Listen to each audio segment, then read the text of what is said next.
Okay, so I'm going to jump in and start talking about how to actually play the game now. We'll start with the hunter, since she's a good scout. And obviously we're playing our objective for this mission is to find 4 cans of gas and reveal all of these tiles. I have my hand of cards, and I'm going to go through the sequence of a turn and walk you through it. The first thing a player does is you roll dice to spawn monsters. Monsters spawn based on the number in the upper right of a tile. So right now, if I rolled a 6, that'd be really bad, but otherwise we're sort of safe because we don't really know what else is out there. The other thing I do at the start of my turn is I draw a card, and then I take 4 actions.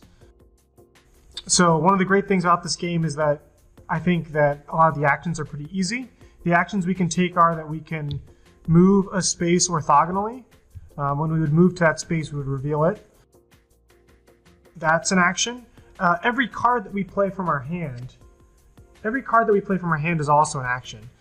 There are 2 types of cards in every player deck. There are one-shot actions, which have a lightning bolt. You play these, they do what they say, and they go to your discard pile after you've played them. The other type of action you can take is equipping gear. Gear takes up one of your inventory slots over here. If you have the thing, every player has 4 inventory slots. So if you have the mat, you can sort of visually see the inventory slots that a character has. And the number of slots that a piece of gear takes up is in the upper left-hand corner. Finally, you can take an action on an action card that's in play. So most characters start with an innate action that they'll have on their player card. So the hunter can reveal 2 tiles adjacent to her.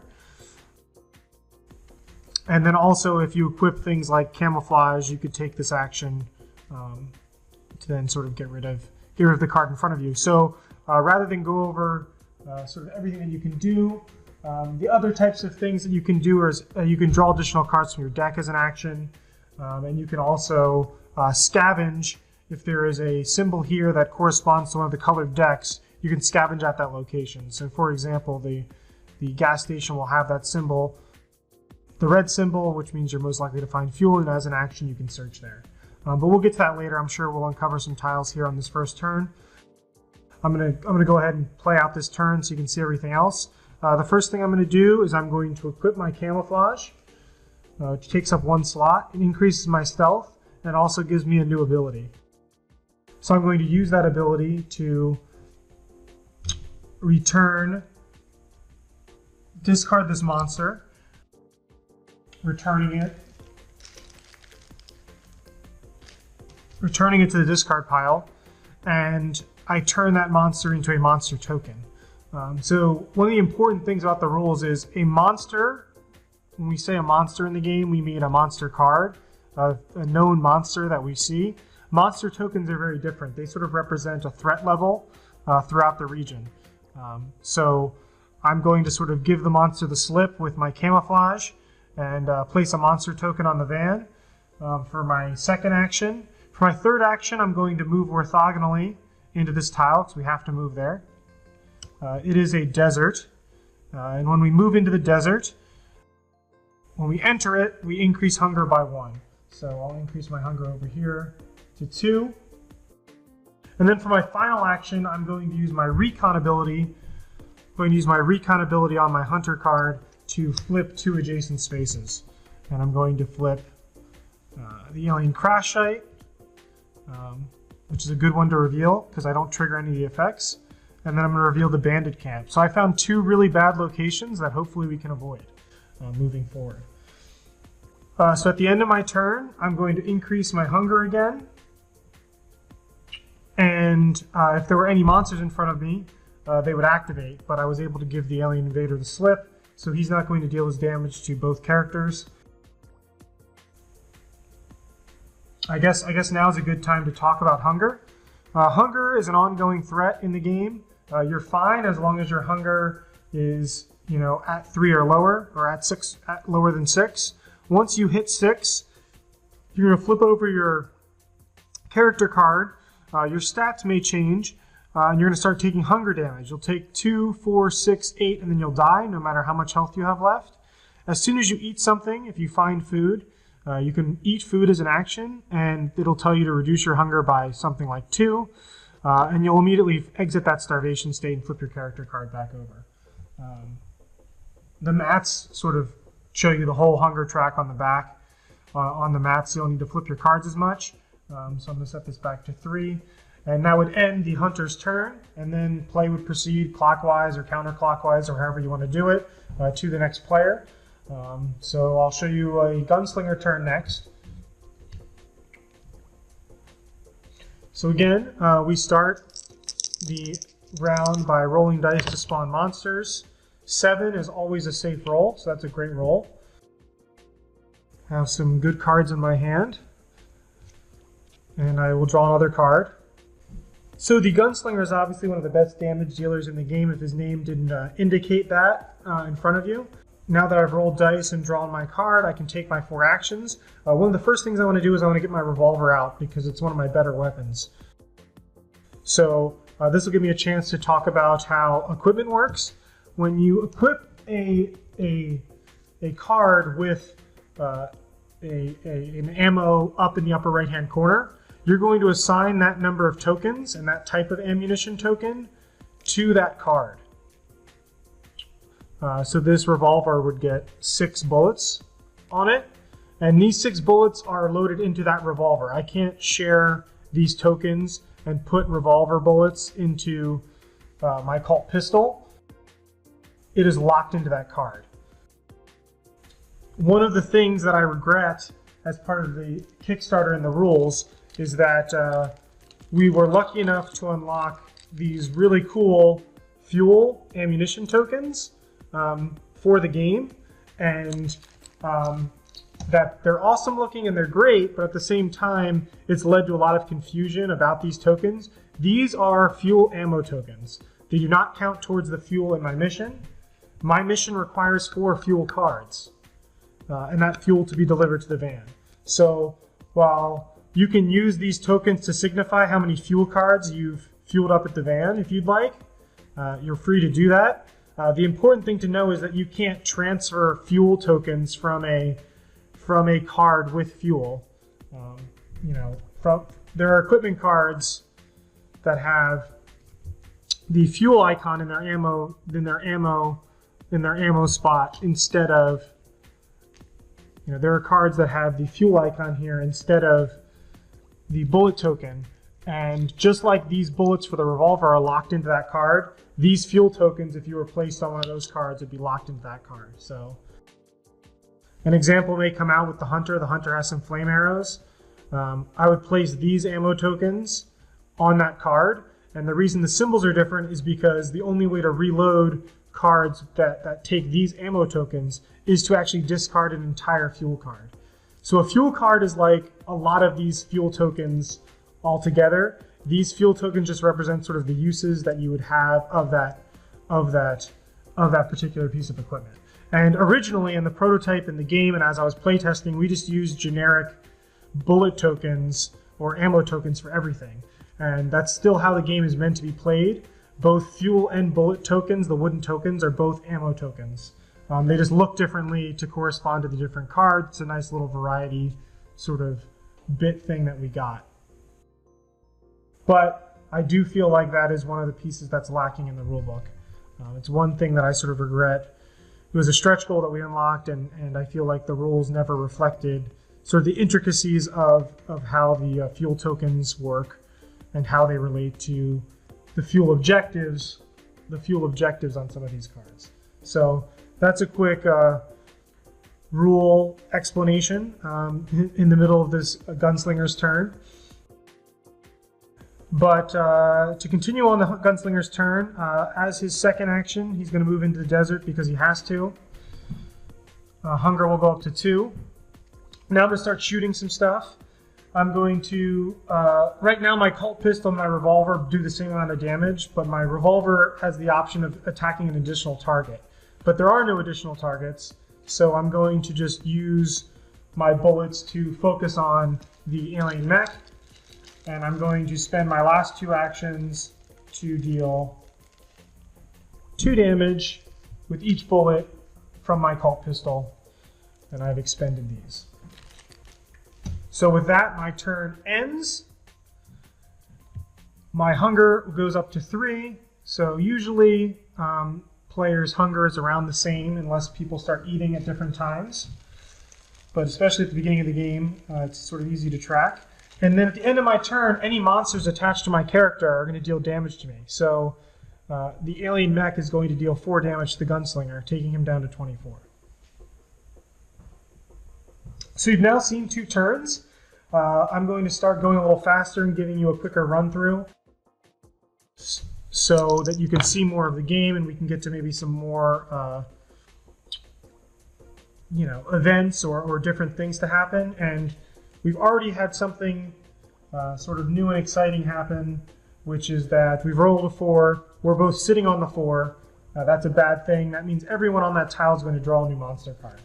So we've drawn 2 alien scientists, which is not great. When the alien scientist comes into play, we have to discard an equipped gear or take 6 damage. So I'm going to discard my camouflage, and the gunslinger as well is going to decide to just discard this Colt pistol rather than take that 6 damage from the scientist. So this card will go in the discard pile, and you lose any ammunition left on that card. Obviously, sort of a general rule for the game is whatever you think makes the game harder. If you're coming to a rule or something happens where you're like, I wonder which of these 2 things is valid, always pick the harder thing. The game should be punishing and shouldn't be super easy, and this is a harder set of monsters. One of the things to note about the alien scientist, which really sucks, is that his passive ability is that all alien damage is increased by 1. So this alien scientist, because there's 2 of them out, they stack. There's no range associated with this ability. So these alien scientists are doing 3 damage each, and the alien mech is now doing 7 damage a turn. So we've gotten ourselves into a pretty bad situation here. So the first thing I'm going to do is, luckily I had another camouflage in my hand, so I'm going to play that camouflage, and I'm going to use it again to discard this card. And every time I use that camouflage, my character takes 3 damage.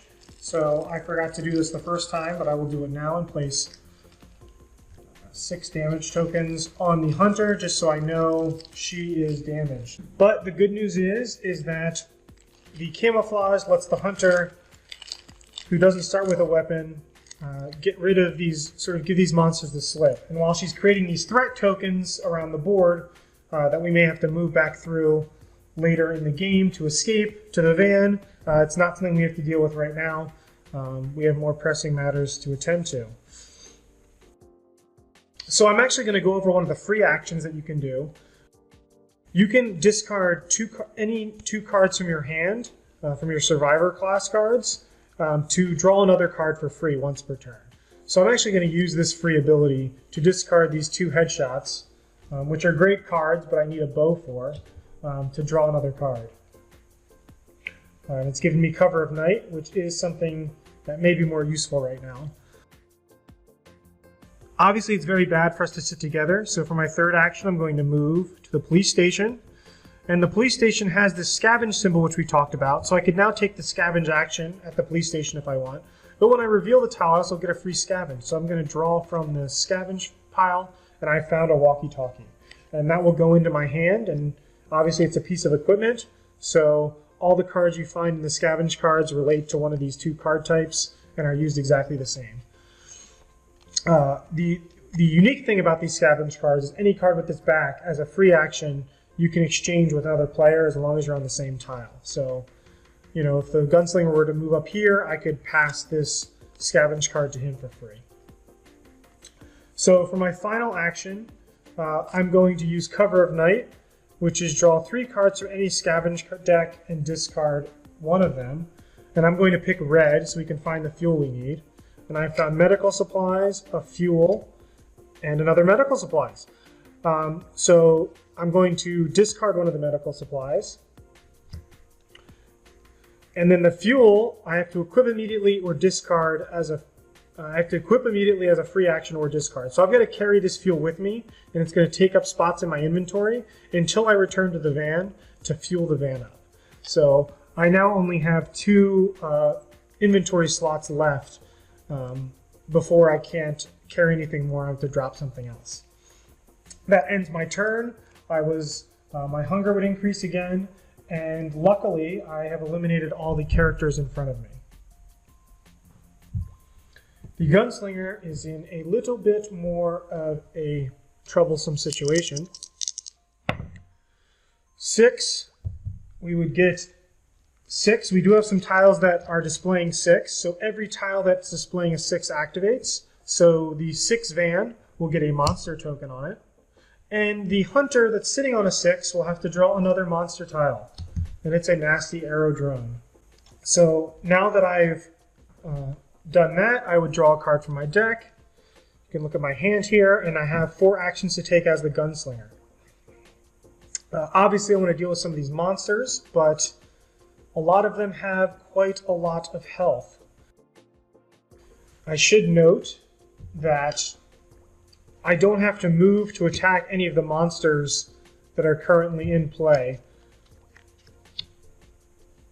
As you can see, the mid-range, which is what most of my weapons are, can shoot any adjacent space. So right now, I can attack this arrow drone that is on the hunter. I could help her out because I know she has no weapons, but I know she does have that camouflage. And I can also shoot any of the monsters attached to me because they're considered to be in my square. So I think I'll actually just worry about myself. One of the first things I'm going to do is I'm going to equip my ranger hat because it restores 3 health. So I get some health back. And it also increases my damage by 1. So I'm going to deal more damage now with my revolver. So the next thing I'm going to do is I'm going to use my revolver as my second action, and I'm going to use its double shot ability to use 2 bullets to attack 2 different targets. They have to be different. And I'm going to do 3 damage to each of these characters.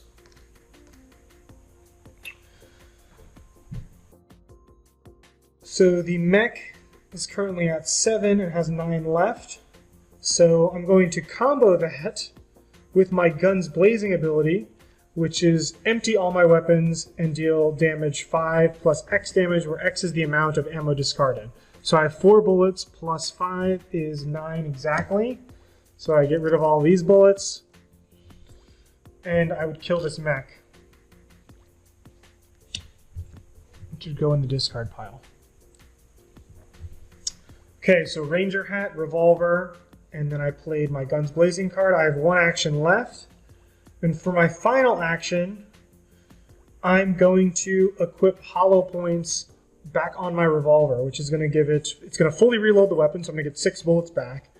And until I reload or run out of these 6 bullets, all these 6 bullets are hollow point bullets. So they're going to do 2 additional damage per shot. So I have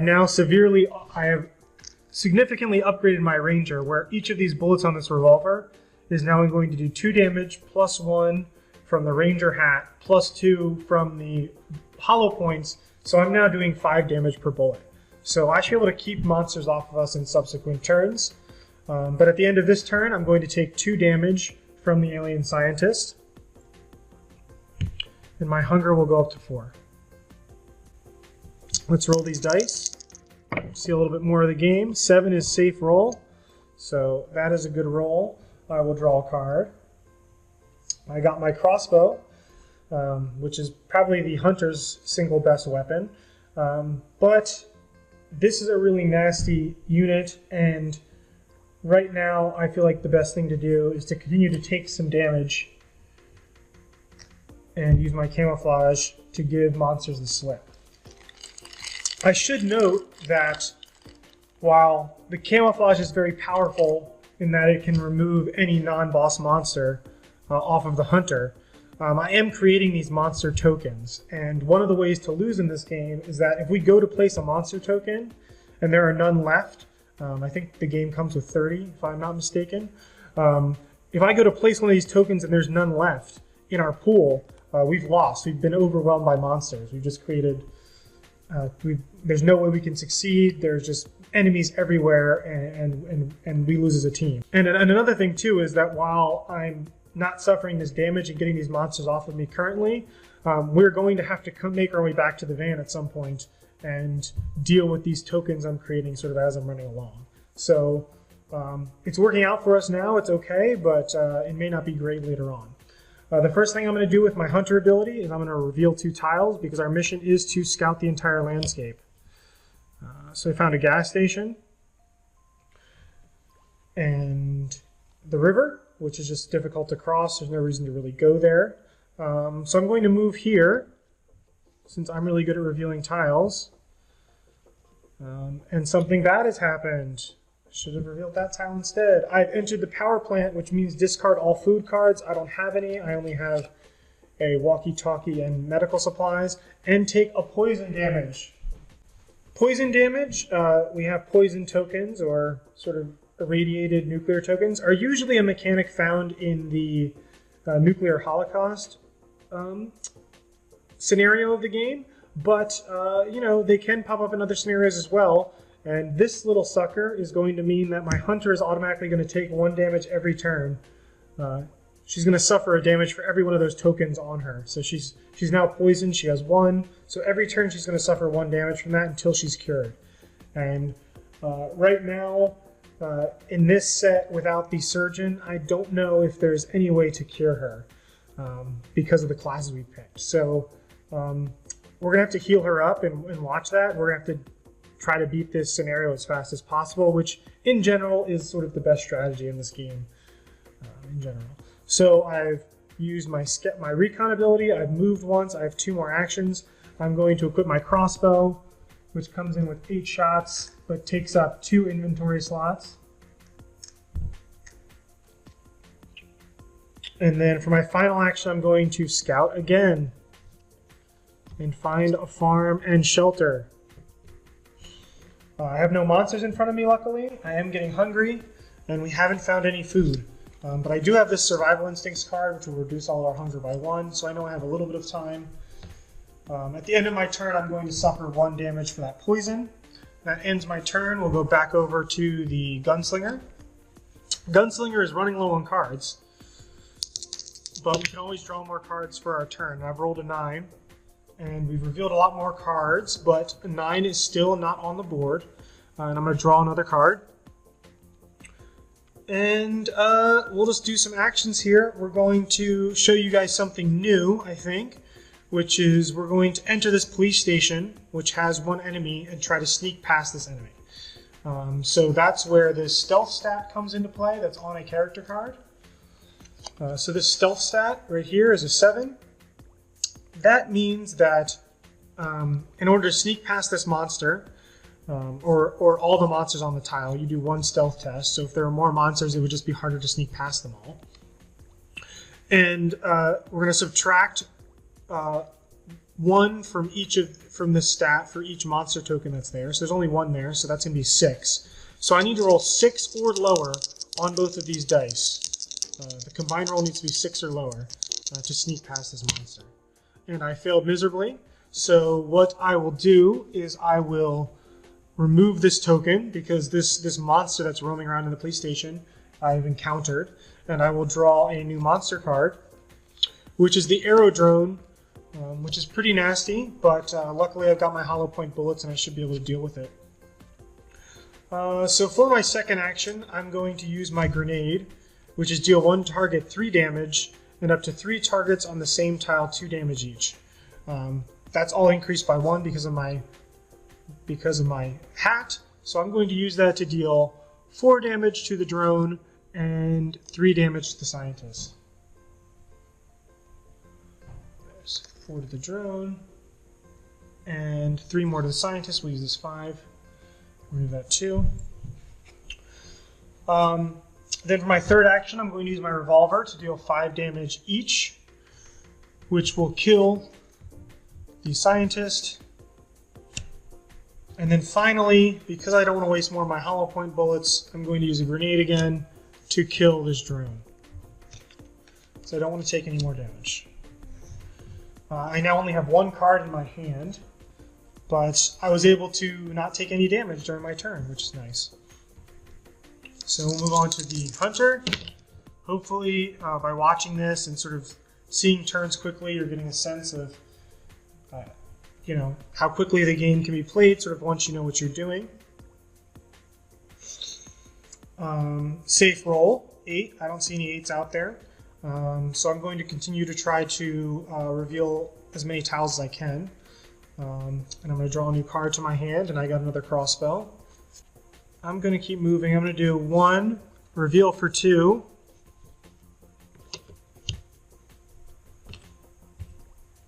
Move here for 3 and scavenge for 4. So scavenge means I search from the red pile. I found another fuel, and I have a problem because I can no longer carry anything else. I have no more inventory slots left for this fuel. So I either have to discard it, meaning that's one more fuel we need to find, or I need to drop something else. Dropping from your play area is always a free action, so I can get rid of this camouflage, and I'm now carrying 2 fuel. That ends my turn. I'm going to start starving and taking 2 damage plus my 1 from my poison. And I should have eaten some food, but that's okay. We'll do that next turn. Luckily, there's no monsters out. So when there's no monsters out, I like to try and accomplish as much other things as I can. We've drawn another 6. Which means we're going to place some tokens on every 6. So there's a 6 here, and there's a 6 here, but the gunslinger is there, so we'll draw that card. It is a long-range alien soldier.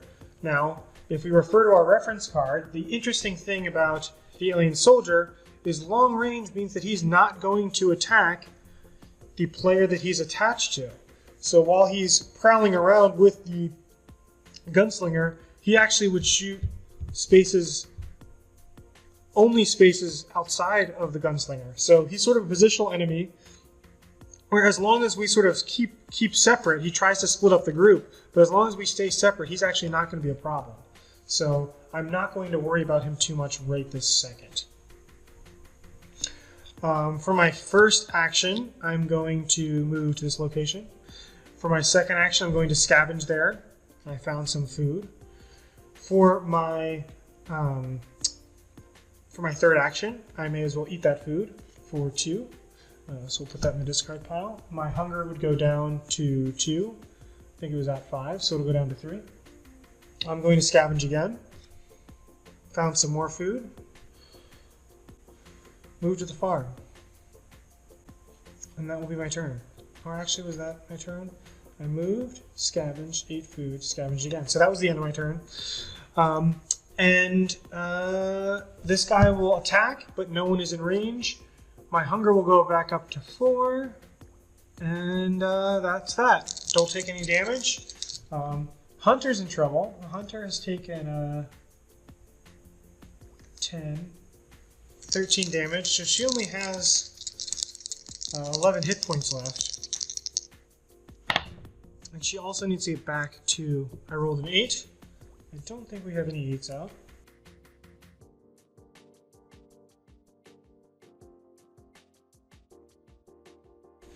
And first things first, let's use our survival instincts to reduce everyone's hunger by 1.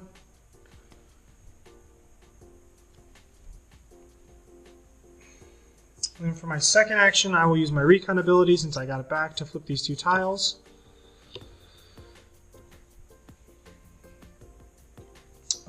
For my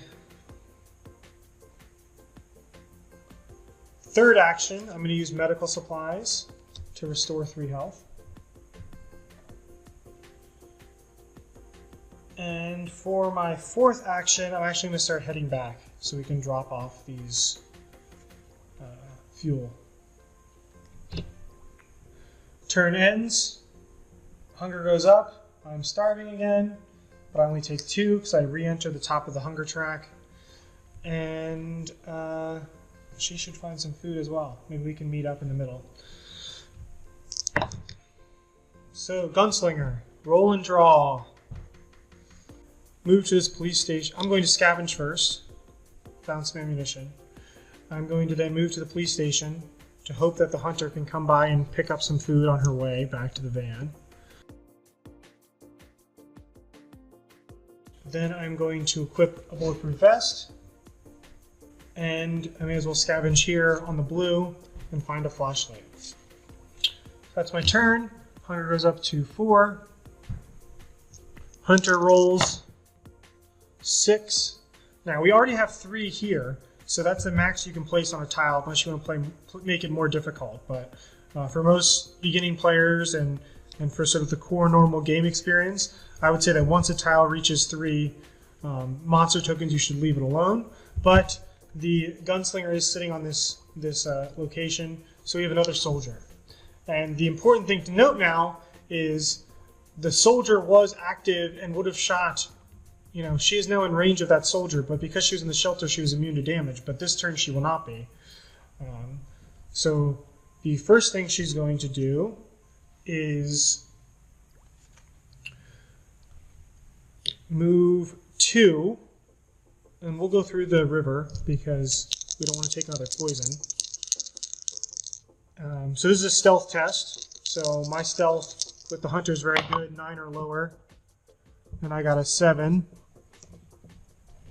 So that is safe.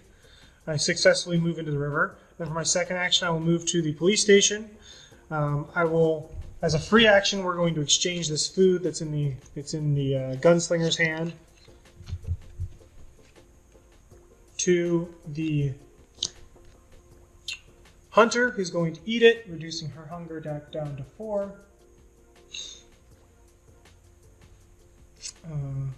So she moved twice, ate some food, and then as her third action, she cannot move because she will suffer damage. I'm going to use my crossbow to deal 3 damage to 2 different targets, and I'll deal 3 and 3 to these guys who are following us around.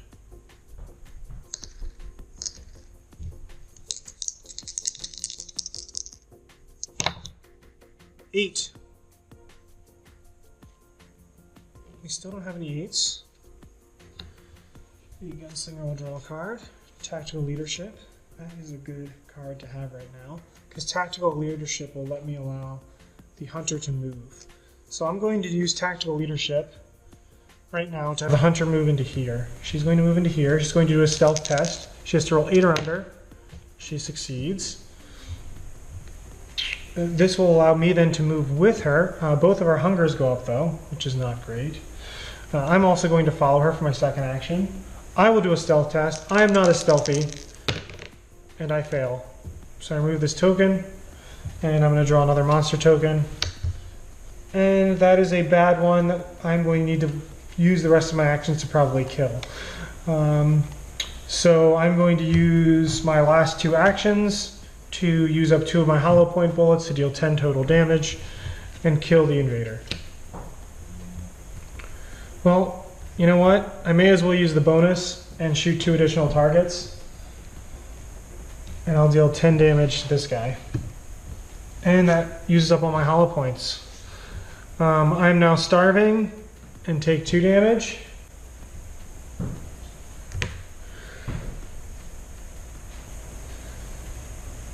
My monsters activate, but we're together so they don't hit anybody. So now it is the hunter's turn. The hunter is going to roll. I think we're going to 6s. We have a 6 here, but we are no longer on that 6. This 6 is maxed out. I'm going to draw a card. Snare, that is a very useful card for me right now. And we're going to see if we can beat this. I'm going to move in here. There's 3 monsters there. Subtract that from my 9, which means I need to roll 6 or lower. If I fail, I will draw 3 monsters. I just failed, so I remove these 3 tokens. I have been ambushed by all these monsters, and I will draw 1, 2, 3.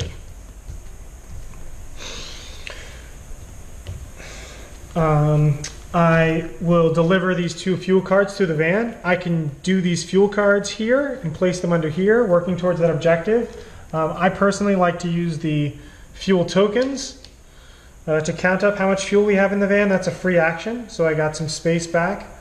I'm going to use my snare to deal 2 damage to this so I don't suffer any damage.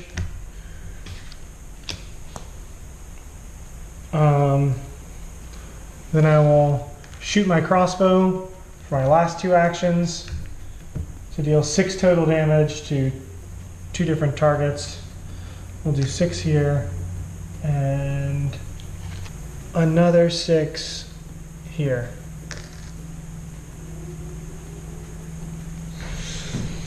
That's my turn. I'm also starving, so I'm going to take 2 damage from that, plus 1. So the hunter is very hurt.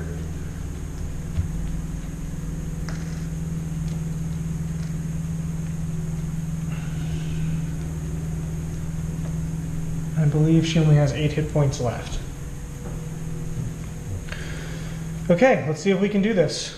It's not looking good. So I'm going to roll dice to spawn monsters. Roll a 2. Now we even have monsters in the shelter. Draw a card. I got lasso, stun a monster, and move it in front of you. Oh, also, at the end of her turn, these dealt 6 damage to the gunslinger because we were not on the same tile. Gunslinger has bulletproof vest though, so that's just going to be 3 damage. Or they do 3 each, so it'd be 2, it'd be 4. I have no ammunition. I have no way of dealing damage. I could reload. May as well reload to get 4 bullets back on my revolver. It doesn't do the damage it used to do though.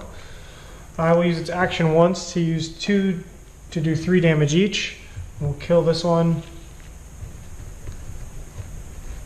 Or we'll kill this one. Sorry, and deal 3 more here.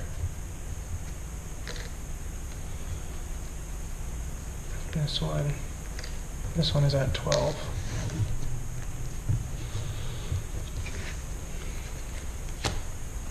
We haven't even faced the boss yet.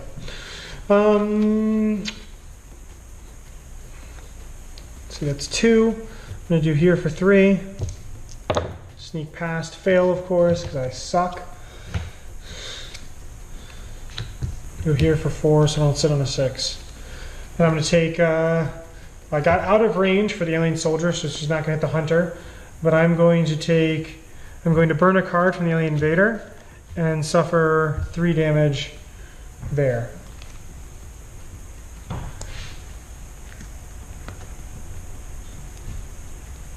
And the gunslinger is down to 14.